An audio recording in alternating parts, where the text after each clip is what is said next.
UFC 306 just happened last night. Here are my reactions and breakdowns to every fight on the card. Guys, MFC here. Let's get into it. First up, we got Raul Rosas Jr. versus ROC Lang. I said that Raul was going to take care of this guy in the first round. Didn't really end up doing that. It was basically kind of a big grappling match. ROC Lang was able to hang with Raul on the feet, which kind of concerns me for Raul Rosas Jr.'s future, especially at bantamweight. So, still a good job. I was kind of weirded out by Raul calling for a bonus. He asked for a fight bonus at the end of the fight. I guess he felt like his fight was entertaining enough to deserve a bonus, which it absolutely fucking wasn't. Kind of a snooze fest, whole lot of grappling. There was occasional striking, but he was kind of losing on the feet either way. So no bonus deserved.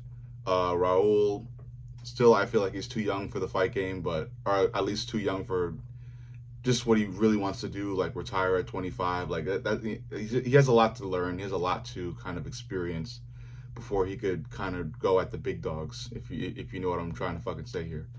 Either way, props to him. It's another W in the win column, and we'll see what he does next. Next up, we're in the official prelims. We got Edgar Chairez versus Joshua Van. I had Edgar Chairez winning this fight late, I think via TKO or decision. I really just believed in the power of his hands and his striking, but Joshua Van fought back. What can I say? Every time Edgar Chairez was throwing, Joshua Van made sure to get a couple, punches back at him. Also some pretty good clinch work from Joshua Van. Joshua Van's chin held up too. He just really fought back, dug deep, and hung with Chairez, to an eventual decision win. That was definitely deserved because, Joshua Van, especially later on in the fight, was landing some pretty heavy stuff on Chairez. I think one of the shots even wobbled him, but props to Joshua Van. He did really well. I thought Edgar Chairez was gonna pull this one out, but didn't end up happening. Joshua Van takes care of business, So that was like my first wrong pick. But then we have a pick that I'm really proud of. I chose Ketlin Souza to beat Yasmin Yaragüe. I don't remember what I had. I think it was by decision win, but Ketlin Souza ended up submitting Yasmin Yaragüe. Either way, Ketlin Souza was a huge underdog on this card, so I'm really proud of the fact that, again, I'm getting these underdog picks, man. I went with Ketlin Souza, got that prediction right. I'm mystic. Okay, I occasionally get shit wrong, but I'm telling you, with certain fights, man, I pick them. Either way, Ketlin Souza gets it done by submission. Really entertaining submission as well. Crazy end of the fight. And next up, Manuel Torres versus Ignacio Bahamondes. I had Ignacio Bahamondes, who was the underdog a couple days ago, but ended up being the favorite before, right before they fought. That was when Ignacio became the favorite. These two, their odds were close though. It wasn't like a heavy underdog or a heavy favorite. It was close odds. But Ignacio I feel like he was the underdog. I remember seeing that he was the underdog by a little bit a couple of days back, but right before the fight went on, Ignacio was the favorite. He should have been. I believed in Ignacio, and I said that I believed he was going to win in my prediction video because of his kicks, but surprisingly enough, he was able to finish Torres with his fists. Really stellar striking. He is a tall, long fighter, real rangy, so I think that's really going to help him, especially at lightweight.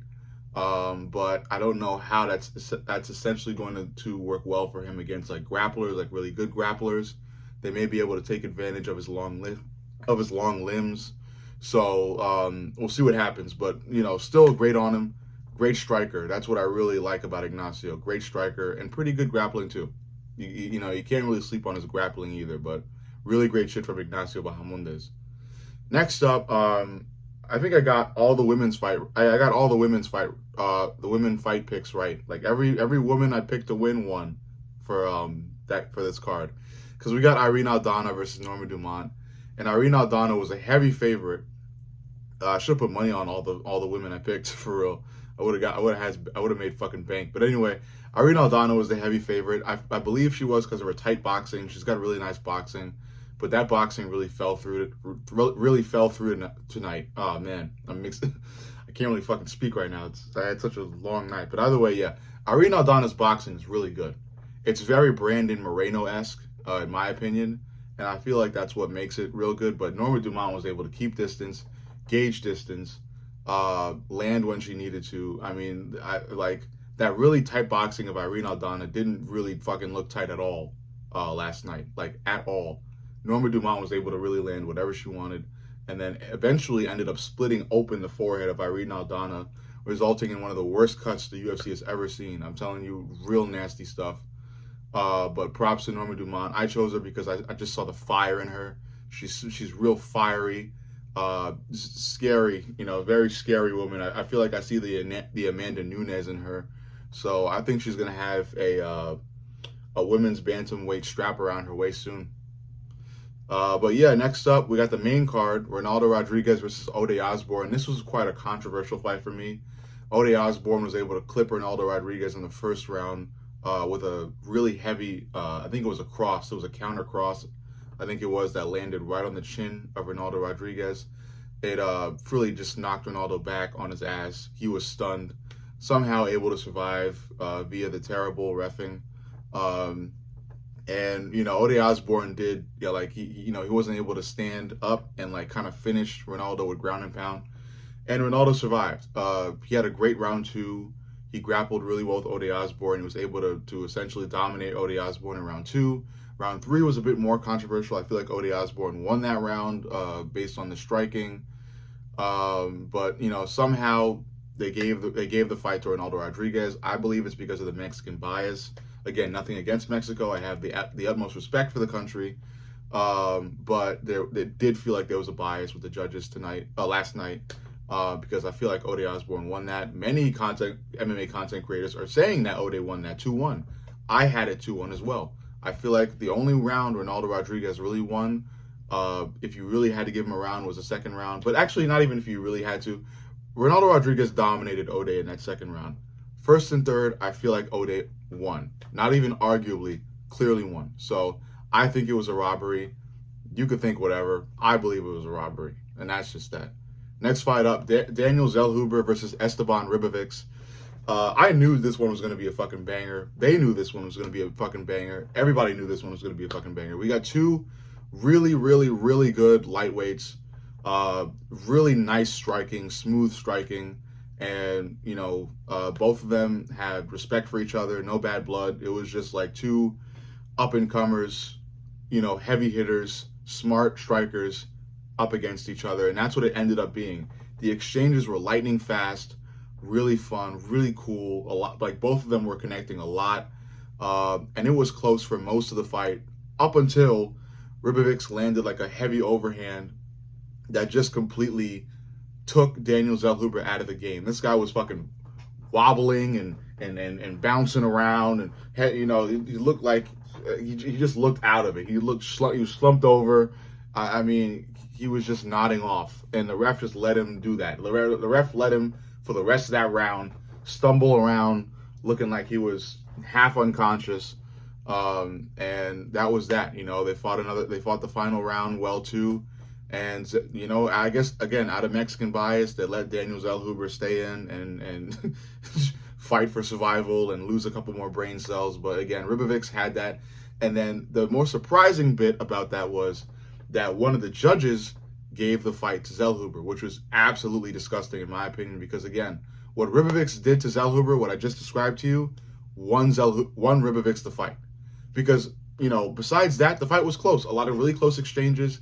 Zellhuber was landing a lot of jabs, but Ribovics was able to evade some of those jabs and move in for body shots frequently. So it was really just neck and neck for a lot of that fight.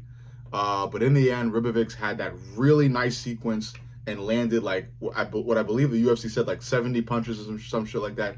He was teeing off on Zellhuber, teeing off on him for like a really long sequence of that fight.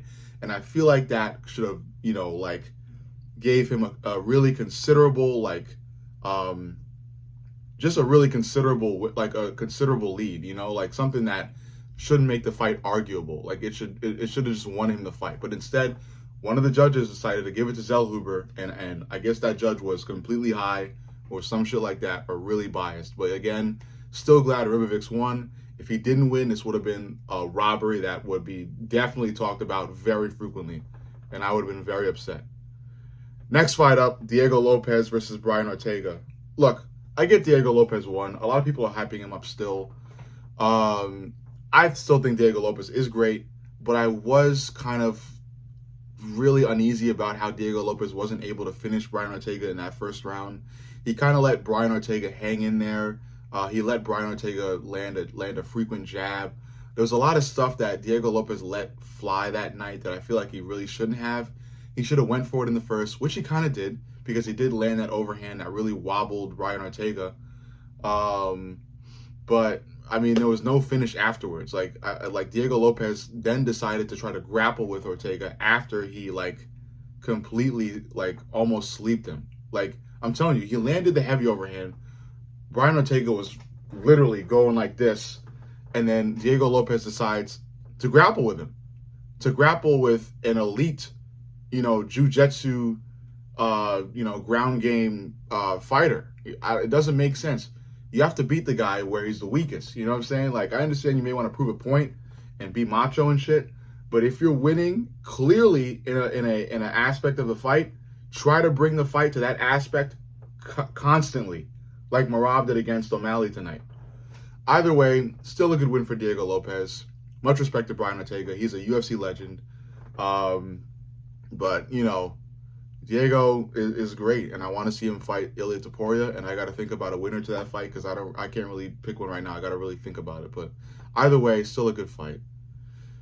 I mean, I really feel like he should have got Brian Ortega out of there early, but it is what it is. He let him hang around, and then Diego Lopez kind of arguably won the fight in the last 20 seconds. I think Diego Lopez won that fight in the last 20 seconds because I feel like Brian Ortega was landing a lot of jabs, which could have swayed the judges quite a lot. Next fight up, this is a good one. Alexa Grasso versus Valentina Shevchenko. I knew this fight was going to go the full 5, which was, the only downside of this fight was the way Valentina Shevchenko fought. I did have Valentina Shevchenko winning, and then I had I didn't even fucking tell you who I had winning for the last 4 fights. I keep doing this. For the main card, I had Ronaldo Rodriguez winning. I had Daniel Zellhuber winning.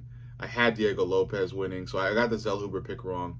And then for the Alexa Grasso versus Valentina Shevchenko fight, I had Valentina Shevchenko winning, but I thought she was going to win via her stellar kickboxing. Instead, Shevchenko decided to make this fight boring, but you got to do what you got to do to win. Constant takedowns and then ground control like no other. She just kind of held Alexa Grasso there for more than 3 rounds of fight time. Absolutely insane. Alexa Grasso was just kind of laying there, and it is what it is. Alexa Grasso did try to attempt 3 or 4 submissions. None of them worked. Valentina Shevchenko was able to maintain good positioning and not get herself in too much trouble in those submission attempts. So still good on Valentina Shevchenko. She's a UFC legend, and she gets her belt back after all this time. And yeah, man, cool. You know what I'm saying? Cool. Women's MMA goes the full 5 like it kind of nearly always does. Main card, main fight, the main event, the fight, the big one, the fight that this whole card is named after. Sean O'Malley versus Merab Dvalishvili.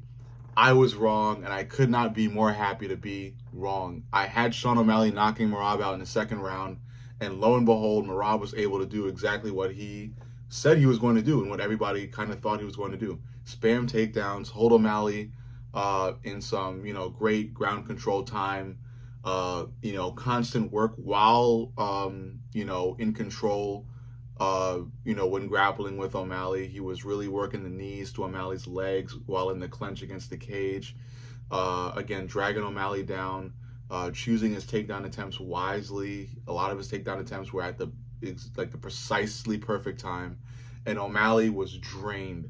You could see it on his face in the 3rd and 4th round. O'Malley's spirit left him. He was drained. All you could fucking what really stood out to me in that fight was Tim Welsh in between every round going, "You okay, bud? You all right, buddy? Breathe, bud. All right, bud. Breathe, buddy. You're here, bud. You're here. You're champ, Sean. You're a champ. Come on, buddy. Come on, Sean. It's all right, Sean. We can still do this. We can find him. We can find him. Fucking Tim Welsh was in complete denial, aka Canelo, was in complete denial. Merab was getting what, he was doing Merab. Merab was doing him the whole entire fight. Props to him. Absolute fucking amazing fighter. He made it's exactly as what he said in his post-fight victory speech. He made Sean O'Malley look normal in there. He did. Sean O'Malley was able to get some things. He was able to get a jab.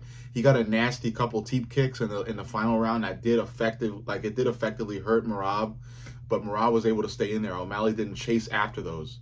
What O'Malley should have done after Merab literally blatantly showed he was hurt by O'Malley's teep kicks, because he grabbed his stomach and winced and kind of moved around like he was in trouble. O'Malley didn't fucking capitalize on that. Too many fighters do not capitalize, I guess, out of fear or hesitation on, successful connections. They really don't.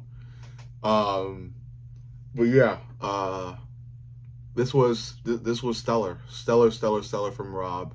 I was kind of in disbelief. It kind of felt like I was watching Leon Edwards versus Bilal Muhammad, where I was waiting for Leon or O'Malley to kind of break away from that control time and then land a big 1-2 or land a big striking sequence to knock out their opponent, but it never came.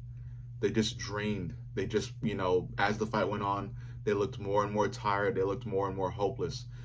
I'm telling you, just rewatch round 5 of this fight, Sean O'Malley versus Merab Dvalishvili. Rewatch the break in between rounds 4 and 5 of this fight. O'Malley goes right to the cage, hands above the top of the cage, and his head is just bowed. It's just bowed in defeat. And he knows he's got to find something in this 5th round, and he just never found it. He never found it. He did kind of with those teep kicks, like I keep saying. He was able to land those teep kicks that did hurt Merab, but he never capitalized on it, and he let Merab float around. He let him float around like he's been doing the entire fight, because Merab has amazing superhuman cardio. But, Merab his game plan was amazing. Credit to Eric Nixick, or I don't know if his first name is Eric, but it's Nixick, Coach Nixick. I'm aware of him, and I know he's a great coach. And damn, man, Merab got his get back for his friend Aljo. On the feet too, Merab was really doing his thing, staying out of range of O'Malley and giving O'Malley many different angles. He looked like fucking Lomachenko in there, you know what I'm saying? Constantly moving, not giving O'Malley the same picture. And he did exactly what you need to do to fight Sean O'Malley. If you want to beat Sean O'Malley, who is a great striker, very aware of his spatial, very, very spatially aware, great distance control. He is able to recognize patterns and land stuff off of patterns. You have to give a guy like that different pictures. You have to give him different looks. You cannot give him the same look. You cannot give him the same sequence. So what Merab did was move around. Occasional kicks to the head, occasional, it might be a little bit a couple jab feints. Giving O'Malley different pictures to keep him on his toes, so he can't focus on trying to size something up, or he can't focus on trying to recognize a pattern. It was stellar work by Merab. Absolutely beautiful performance. I mean, it couldn't have been a better fight for Merab. It really couldn't have, I guess if he knocked Sean out, but that would have been even crazier. But again, Merab went in there and did what he's been doing to all of these fighters. And it'll be interesting if he fights Umar. And it'll still be interesting if he fights Davison Figueiredo. Who knows who will fight next? Whoever he does fight next, I'll hit you up with a video on that immediately. Let me know what you guys think in the comments. This is my full review and breakdown of all these fights from UFC 306. And yeah, let me know what the fuck you think. Love y'all.